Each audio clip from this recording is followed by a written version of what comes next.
राधे कृष्ण राधे कृष्ण। राजा को युद्ध के लिए उद्यत देख मनोरमा का योग द्वारा शरीर त्याग, राजा का विलाप और आकाशवाणी सुनकर उसकी अंत्येष्टि क्रिया करना, युद्ध यात्रा के समय नाना प्रकार के अपशकुन देखना, कार्तवीर्य और परशुराम का युद्ध तथा कार्तवीर्य का वध, नारायण द्वारा शिव कवच का वर्णन। नारायण जी कहते हैं, मुनि, मनोरमा ने अपने स्वामी के मुख से भविष्य की जो जो बातें सुनी उन्हें मन में धारण कर लिया और यह समझ लिया कि ये बातें अवश्य सत्य होंगी। अतः उसने उसी क्षण अपने प्राणनाथ को अपने छाती से लगा लिया और पुत्रों, बांधवों तथा अपने भृत्यों को आगे करके वह भगवत चरणों का ध्यान करने लगे। फिर उसने योग द्वारा षट चक्र का भेदन करके वायु को मूर्धा में स्थापित किया और चंचल मन को जल के बुलबुले के समान सनभंगुर विषयों से खींचकर ब्रह्मरंध्र में स्थित सहस्रदल संयुक्त कमल पर स्थापित करके उसे ज्ञान द्वारा निष्कल ब्रह्म में बांध दिया। उसके बाद निर्मूल एवं पुनर्जन्म रहित द्विविध कर्म का परित्याग करके उसने वहीं प्राण त्याग दिए, परंतु प्राणों से अधिक प्रिय राजा को नहीं छोड़ा। उसके बाद राजा विविध भांति से करुण विलाप करके फूट फूट कर रोने लगे। राजा के विलाप को सुनकर इस प्रकार आकाशवाणी हुई, महाराज शांत हो जाओ, क्यों रो रहे हो? तुम तो दत्तात्रेय की कृपा से बड़े बड़े ज्ञानियों में श्रेष्ठ हो, अतः सारे संसार को जो रमणीय दिख रहा है जल के बबूले के समान सनभंगुर समझो। वह साध्वी मनोरमा तो लक्ष्मी के अंश से उत्पन्न हुई थी, अतः वह लक्ष्मी के वास स्थान को चली गई। अब तुम भी रणभूमि में युद्ध करके वैकुंठ में जाओ। आकाशवाणी के इस वचन को सुनकर नरेश ने शोक का परित्याग कर दिया। तत्पश्चात चंदन की लकड़ी से दिव्य चिता तैयार की और पुत्र द्वारा अग्नि संस्कार कराकर उसका दाह कराया। फिर मनोरमा के पुण्य के निमित्त हर्षपूर्वक ब्राह्मणों को नाना प्रकार के रत्न, भांति भांति के वस्त्र, अनेक तरह के अन्य अन्य दान दिए। मुनि, इस अवसर पर कार्तवीर्य के आश्रम में सर्वत्र निरंतर यही शब्द होता था, दान दो और खाओ खाओ। उस समय राजा द्वारा अधिकृत कोषों में जो जो धन मौजूद था उसे उसने मनोरमा के पुण्य के निमित्त हर्षपूर्वक ब्राह्मणों को दान कर दिया। उसके बाद असंख्य बाजों सैन्य समूहों को साथ लेकर राजा दुखी हृदय से समर भूमि के लिए प्रस्थित हुआ। आगे बढ़ने पर यद्यपि राजा को प्रत्येक मार्ग में अमंगल के ही दर्शन पाए, फिर भी वह रण क्षेत्र की ओर ही बढ़ता गया, पुनः राजधानी को नहीं लौटा।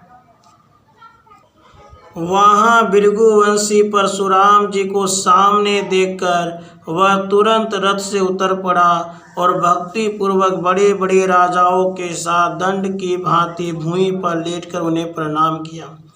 तब परशुराम ने तुम स्वर्ग में जाओ ऐसा राजा को उसका अभिष्ट आशीर्वाद दिया। वह उनके मनोनुकूल ही हुआ, क्योंकि ब्राह्मण के आशीर्वाद उल्लंघ्य होते हैं। उसके बाद राजरेजेश्वर कार्तवीर्य उसी क्षण राजाओं सहित परशुराम को नमस्कार करके तुरंत ही रथ पर जो नाना प्रकार की युद्ध सामग्री से संपन्न था सवार हुआ। फिर उसने सहसा दुंदुभी, मूरज आदि तरह तरह के बाजे बजवाए और ब्राह्मणों को धन दान दिया। तब वेद वेताओं में श्रेष्ठ परशुराम राजाओं की उस सभा में राजाधिराज कार्तवीर्य से हितकारक सत्य एवं नीति युक्त वचन बोले। परशुराम जी ने कहा, हे राजेंद्र, तुम तो चंद्रवंश में उत्पन्न हुए हो और विष्णु के अंशभूत बुद्धिमान दत्तात्रेय के शिष्य हो। तुम स्वयं विद्वान हो और वेदज्ञों के मुख से तुमने वेदों का श्रवण भी किया है। फिर भी तुम्हें इस समय सज्जनों की विडंबित करने वाली दुर्बुद्धि कैसे उत्पन्न हो गई? तुमने पहले लोभवश निरीह ब्राह्मण की हत्या कैसे कर डाली, जिसके कारण सती साध्वी ब्राह्मणी शोक संतप्त होकर पति के साथ सती हो गई। भोपाल, इन दोनों के वध से परलोक में ही तुम्हारी क्या गति होगी? यह सारा संसार तो कमल के पत्ते पर पड़े हुए जल की बूंद की तरह मिथ्या ही है। सुयश हो अथवा अपयश, इसकी तो कथा मात्र अवशिष्ट रह जाती है। अहो, सत्पुरुषों की दुष्कृतियों, इससे बढ़कर और क्या विडंबना होगी। कपिला कहाँ गई, तुम कहाँ गए, विवाद कहाँ गया और मुनि कहाँ चले गए। परंतु एक विद्वान राजा ने जो कर्म कर डाला वह हलवाहा भी नहीं कर सकता। मेरे धर्मात्मा पिता ने तो तुम जैसे नरेश को उपवास करते देखकर भोजन कराया और तुमने उन्हें वैसा फल दिया। राजन, तुमने शास्त्रों का अध्ययन किया है, तुम प्रतिदिन ब्राह्मणों को विधि पूर्वक दान देते हो और तुम्हारे यश से सारा जगत व्याप्त है, फिर बुढ़ापे में तुम्हारी अपकृति कैसे हो गई। प्राचीन काल के वंदीगण ऐसा कहते हैं कि भूतल पे कार्तवीर्य अर्जुन के समान दाता, सर्वश्रेष्ठ, धर्मात्मा, यशस्वी, पुण्यशाली, उत्तम बुद्धि संपन्न न कोई हुआ है और न आगे होगा।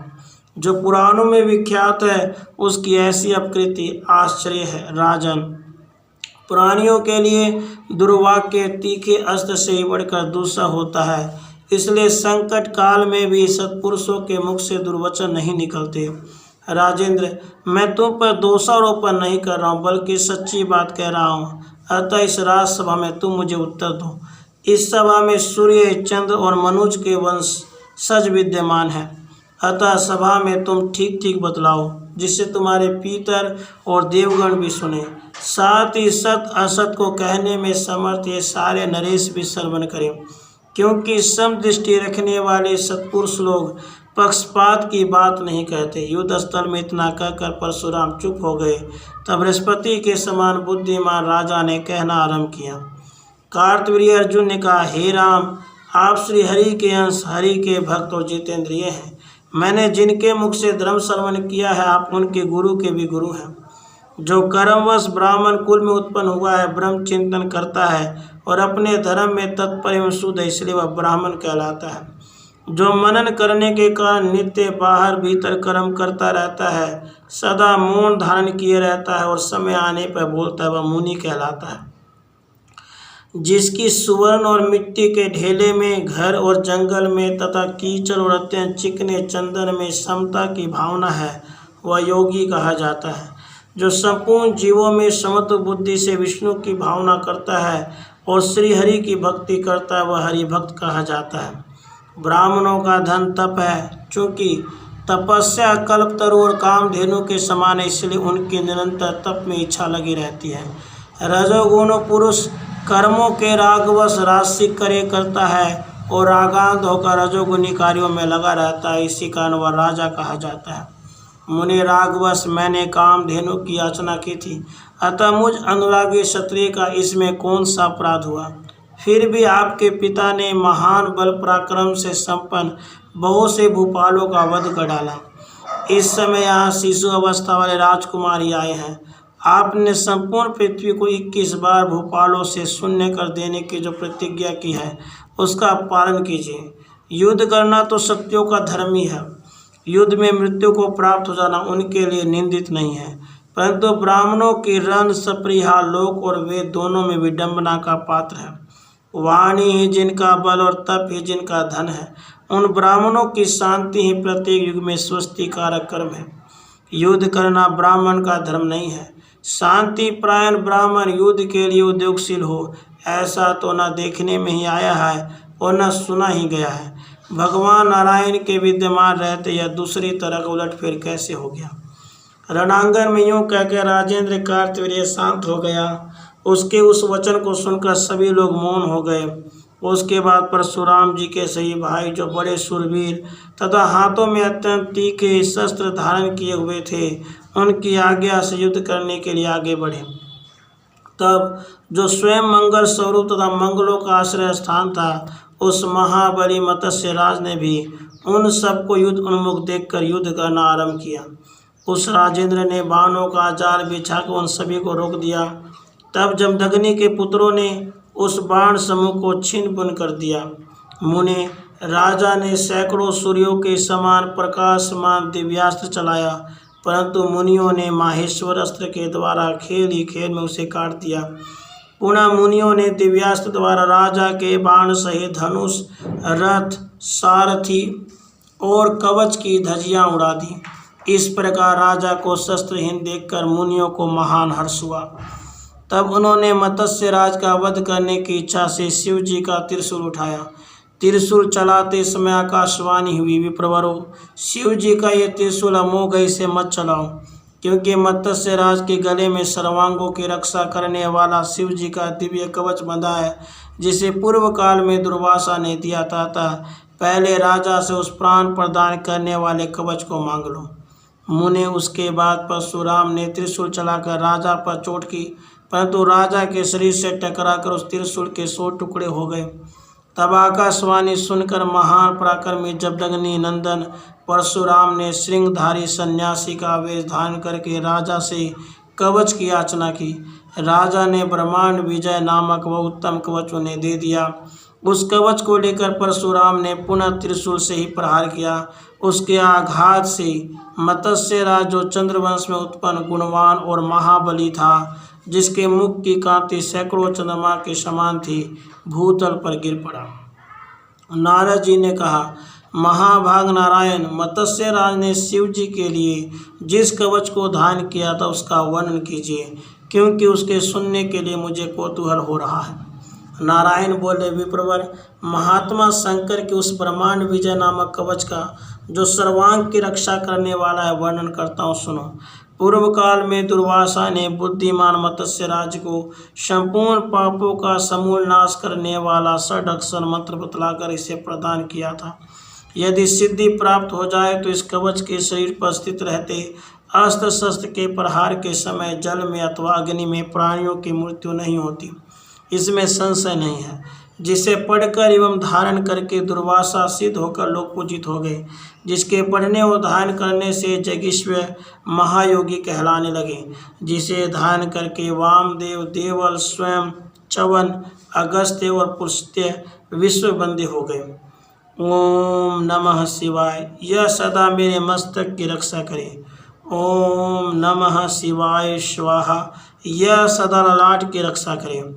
ओम ह्रीं श्रीं क्लीं शिवाय स्वाहा, सदा नेत्रों की रक्षा करें। ओम ह्रीं क्लीं हूं शिवाय नमः, मेरे नासिका की रक्षा करें।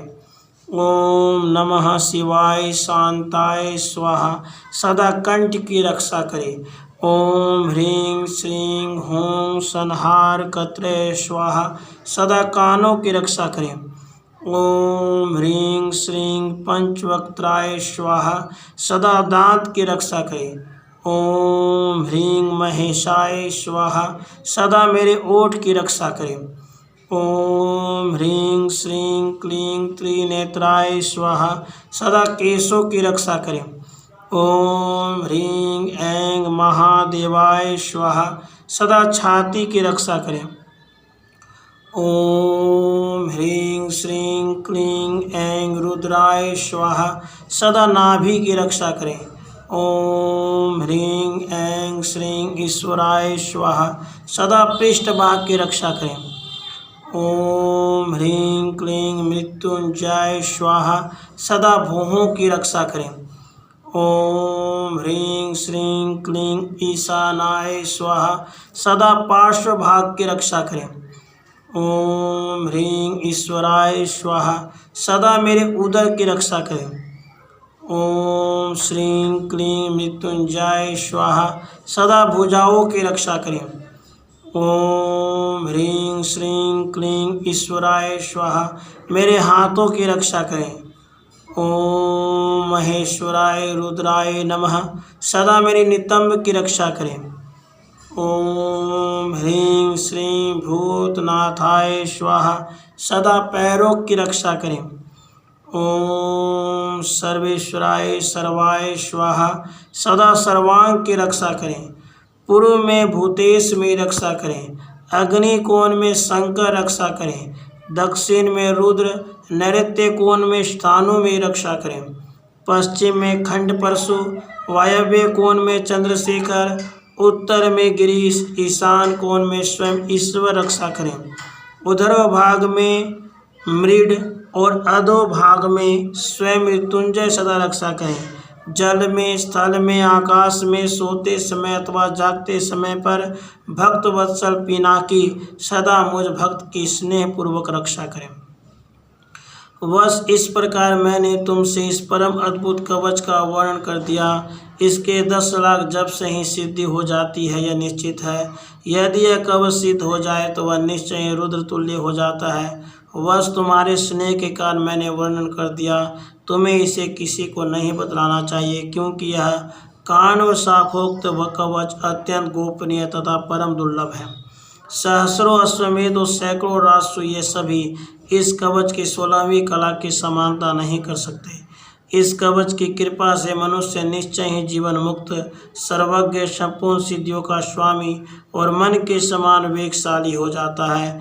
इस कवच को बिना जाने जो भगवान शंकर का भजन करता उसके लिए 1 करोड़ जप करने पर भी मंत्र सिद्धिदायक नहीं होता। राधे कृष्ण, राधे कृष्ण।